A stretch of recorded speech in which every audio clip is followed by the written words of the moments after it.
I realize now I could have looked up the Korean on my phone, or asked the coroner if he spoke English, though at the time my instinct was to turn to my mother, as we've always done for each other, to find the words that clung to the tips of our tongues in the mouth of the other. I didn't ask her this question, as I couldn't explain the urge that had overcome me, like I was a child again left alone in the house, looking to uncover the secret I was certain my father must have hidden somewhere in his domain. Though what dragon keeps his wish-fulfilling jewel sheltered in his ribcage? Perhaps, bereft as I was of his last words, I thought I could find the heart of him in the organ itself, and that even in the embrace of another's hands, he would reveal himself to me, and so immortalize himself in memory. The details always fade, and only the unknowing is suspended in time, like dead cells clumped together in the corner of a glass eye. Later, I would learn that his heart had suffocated in his sleep, which I thought was a lovely poem itself,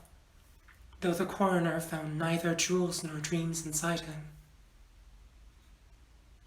부검을 볼 수 있을까요? Hangul is sometimes praised as a scientific writing system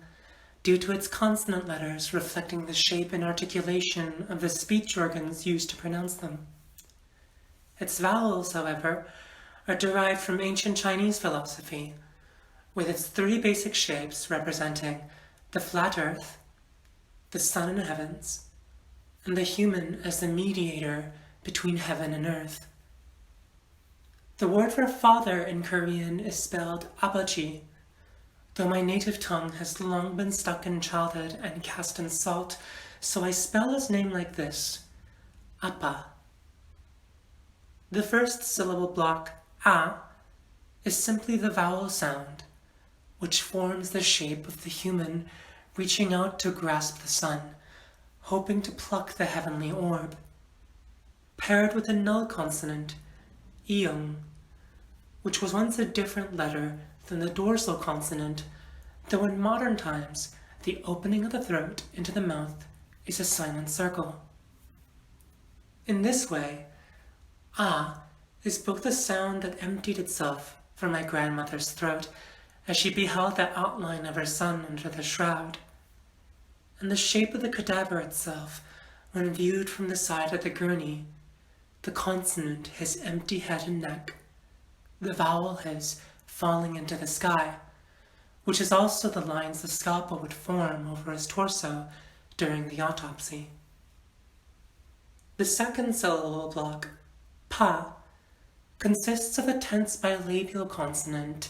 paired with the same vowel sound. The letter sangbyup is a transfiguration of the lips, from their outline when they're held together in mium, to when they part to release a burst of air in biup, which is then doubled into its final shape. I do not remember if his jaws were clenched, or if I'd said farewell to his crooked teeth, though I know that his lips had captured the tint of impossible flowers, and when I asked the attendant to roll him out of the fridge so I could see his face again, they left a stain on his shroud, like petals crumbled over cloth, which I later realized was dead skin torn from his mouth. In this way,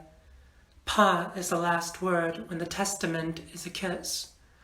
which is the spirit rising from the body into the heavens, which is my mother's lips on the glass that separates the gallery from the furnace as her beloved goes up in smoke. Pa is merely a false cognate for the informal address for father, and so together, appa might sound like a child's lamentation for her father whenever she calls for him, which is forever my address for him, though I may spin the gears of his pocket watch until salt returns to flesh, and the taste of his rot evaporates from my tongue.